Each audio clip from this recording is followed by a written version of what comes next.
सावधान, कलयुग चरम पर है, बचना है तो जान ले पुराणों की भविष्यवाणी।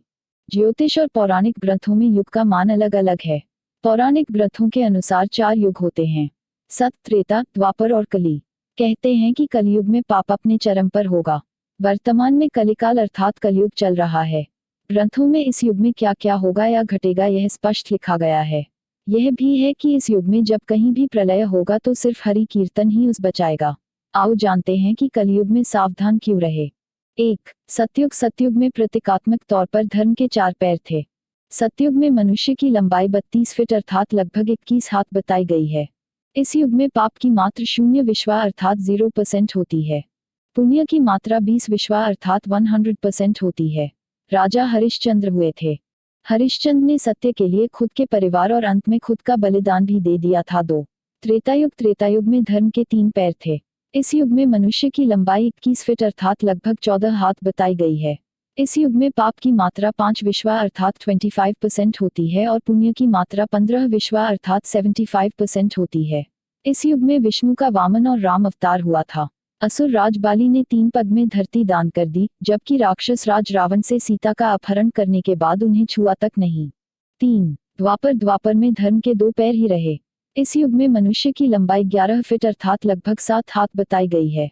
इस युग में पाप की मात्रा 10 विश्वा अर्थात 50% होती है, जबकि पुण्य की मात्रा 10 विश्वा अर्थात 50% होती है। मतलब यह कि इस युग में आधे मनुष्य पापी और आधे पुण्यात्मा थे। इसी युग में महाभारत का युद्ध हुआ था। यह युद्ध धर्मयुद्ध ही था। कृष्ण ने धर्म की रक्षा की थी। 4. कलियुग। द्वापर में 2 पैर और अब कलिकाल में धर्म के पैरों का कोई नामो निशान नहीं है। धर्म अब पंगु बन गया है। इस युग में मनुष्य की औसत लंबाई 5 फीट 5 इंच अर्थात लगभग 3.5 हाथ बताई गई है। इस युग में धर्म का सिर्फ 1/4 अंश ही रह जाता है। इस युग में पाप की मात्रा 15 विश्वा अर्थात 75% होती है, जबकि पुण्य की मात्रा 5 विश्वा अर्थात 25% होती है। लेकिन वर्तमान में देखा जा रहा है कि कलिकाल अपने चरम पर है। यह जो 25% पुण्य की मात्रा बताई गई है यह अब कहीं भी नजर नहीं आती है। महज 5% ही पुण्य कहीं बचा होगा। अब तो चारों तरफ पाप ही पाप नजर आता है। आओ जानते हैं कैसे। कलयुग का वर्णन कृष्ण की नजर में। 1. कलयुग का वर्णन करते हुए श्री कृष्ण कहते हैं कि कलयुग में ऐसे लोगों का राज्य होगा जो दोनों ओर से शोषण करेंगे। बोलेंगे कुछ और करेंगे कुछ, मन में कुछ और कर्म में कुछ। ऐसे ही लोगों का राज्य होगा। इसी प्रकार कलयुग में ऐसे लोग रहेंगे जो बड़े ज्ञानी और ध्यानी कहलाएंगे। वे ज्ञान की चर्चा तो करेंगे लेकिन उनके आचरण राक्षसी होंगे। बड़े पंडित और विद्वान कहलाएंगे किंतु वे यही देखते रहेंगे कि कौन सा मनुष्य मरे और हमारे नाम से संपत्ति या पद कर जाए। 2. कलयुग का मनुष्य शिशुपाल हो जाएगा। कलयुग में बालकों के लिए ममता के कारण इतना करेगा कि उन्हें अपने विकास का अवसर ही नहीं मिलेगा। मोह माया में ही घर बर्बाद हो जाएगा। किसी का बेटा घर छोड़कर साधु बनेगा तो हजारों व्यक्ति दर्शन करेंगे, किंतु यदि अपना बेटा साधु बनता होगा तो रोएंगे कि मेरे बेटे का क्या होगा। इतनी सारी ममता होगी कि उसे मोह माया और परिवार में ही बांध कर रखेंगे और उसका जीवन वहीं खत्म हो जाएगा। अंत में बेचारा अनाथ होकर मरेगा। 3. कलयुग में धनाढ्य लोग लड़के लड़की के विवाह में, मकान के उत्सव में, छोटे बड़े उत्सवों में तो लाखों रुपए खर्च कर देंगे, परंतु पड़ोस में ही यदि कोई भूखा प्यासा होगा तो यह नहीं देखेंगे कि उसका पेट भरा है या नहीं। उनका अपना ही सगा भूख से मर जाएगा और वे देखते रहेंगे। दूसरी ओर मौज, मदिरा, मांस भक्षण, सुंदरता और व्यसन में पैसे उड़ा देंगे, किंतु किसी के 2 आंसू पोंछने में उनकी रुचि न होगी। 4. कलयुग में मानव का मन नीचे गिरेगा, उसका जीवन पतित होगा। यह पतित जीवन धन की शिलाओं से नहीं रुकेगा, नहीं सत्ता के वृक्षों से रुकेगा, किंतु हरि नाम के एक छोटे से पौधे से, हरि कीर्तन के एक छोटे से पौधे से मनुष्य जीवन का पतन होना रुक जाएगा। कलयुग कर वर्णन पुराणों में। 1. पुराणों में लिखा है कि जो व्यक्ति, संगठन या समाज वेद विरुद्ध आचरण कर भारत की धार्मिक और सांस्कृतिक एकता को खंडित करेगा उसका आने वाले समय में समूल नाश हो जाएगा। पुराणकार मानते हैं कि जैसे जैसे कलयुग आगे बढ़ेगा वैसे वैसे भारत की गद्दी पर वेद विरोधी लोगों का शासन होने लगेगा। ये ऐसे लोग होंगे जो जनता से झूठ बोलेंगे और अपने कुतर्कों द्वारा एक दूसरे की आलोचना करेंगे और जिनका कोई धर्म नहीं होगा। ये सभी विधर्मी होंगे। ये सभी मिलकर भारत को तोड़ेंगे और अंततः भारत को एक अराजक भूमि बनाकर छोड़ देंगे। 2. ज्यों ज्यों घोर कलयुग आता जाएगा त्यों त्यों सौराष्ट्र, अवंती, अधीर, शूर, अर्बुद और मालव देश के ब्राह्मणगण संस्कार शून्य हो जाएंगे तथा राजा लोग भी शूद्र तुल्य हो जाएंगे। अपनी तुच्छ बुद्धि को ही शाश्वत समझकर कुछ मूर्ख ईश्वर की तथा धर्मग्रंथों की प्रामाणिकता मांगने का दुस्साहस करेंगे। इसका अर्थ है कि उनके पाप जोर मार रहे हैं। 3. जब सभी वेदों को छोड़कर संस्कार शून्य हो जाएंगे तब उद्धरण सिंधु तट, चंद्रभाग का तटवर्ती प्रदेश, कौंतीपुरी और कश्मीर मंडल पर प्रायः शूद्रों का संस्कार ब्रह्मतेज से ही नामात्र के द्विजों का और मलेच्छों का राज होगा। सबके सब राजा, राजनेता आचार विचार में मलेच्छ प्राय होंगे। वे सब एक ही समय में भिन्न भिन्न प्रांतों में राज करेंगे। ये सबके सब परले सिरे के झूठे, अधार्मिक और स्वल्प दान करने वाले होंगे। छोटी बातों को लेकर ही ये क्रोध के मारे आग बबूला हो जाएंगे। ये दुष्ट लोग स्त्री, बच्चों, गौओं और ब्राह्मणों को मारने में भी नहीं हिचकेंगे। दूसरे की स्त्री और धन हथिया लेने में ये सदा उत्सुक रहेंगे। न तो इन्हें बढ़ते देर लगेगी और न घटते। इनकी शक्ति और आयु थोड़ी होगी। राजा के वेश में ये मलेच्छ ही होंगे। 4. वे लूट खसोट कर अपनी प्रजा का खून चूसेंगे। जब ऐसा शासन होगा तो देश की प्रजा में भी वैसा ही स्वभाव, आचरण, भाषण की वृद्धि हो जाएगी। राजा लोग तो उनका शोषण करेंगे ही, आपस में वे भी एक दूसरे को उत्पीड़ित करेंगे और अंततः सबके सब नष्ट हो जाएंगे। भागवत पुराण।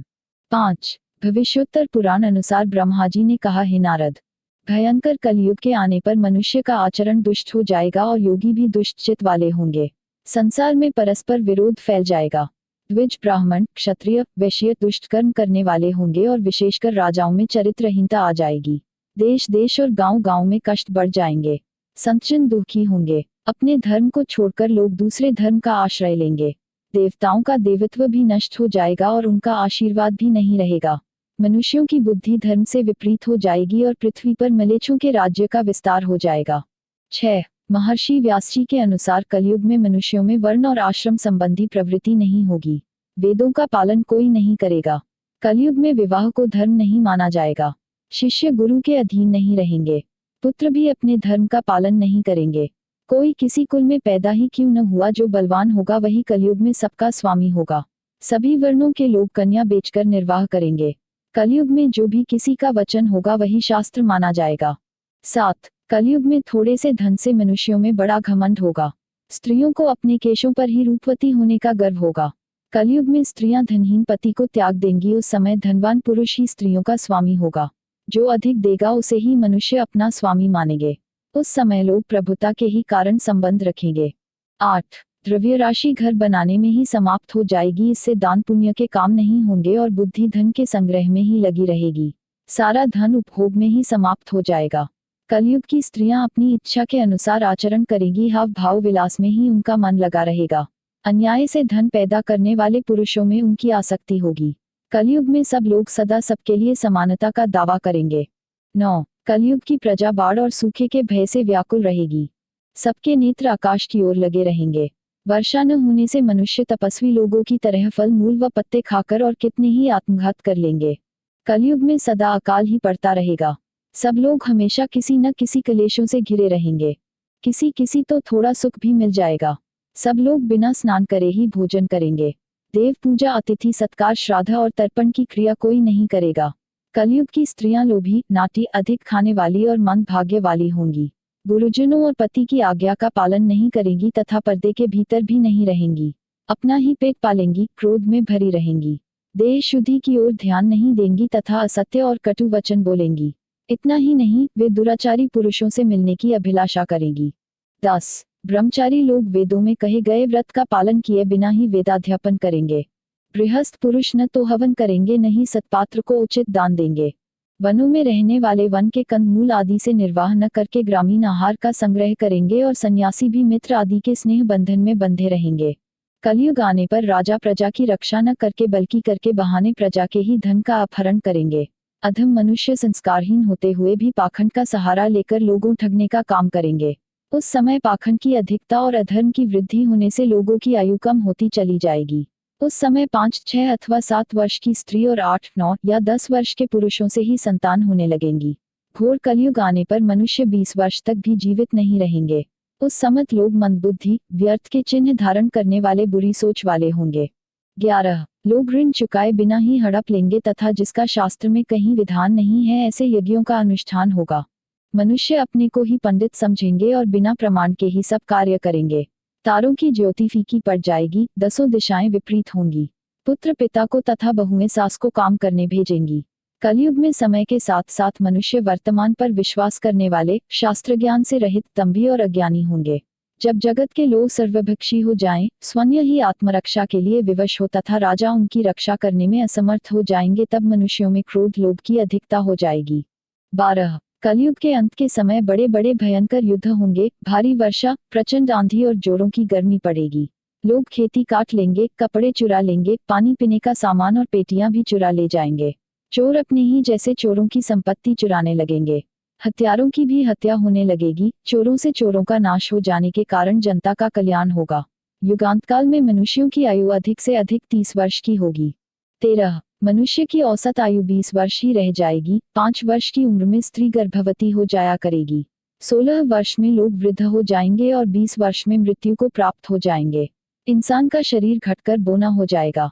ब्रह्मवैवर्त पुराण में बताया गया है कि कलयुग में ऐसा समय भी आएगा जब इंसान की उम्र बहुत कम रह जाएगी, युवावस्था समाप्त हो जाएगी।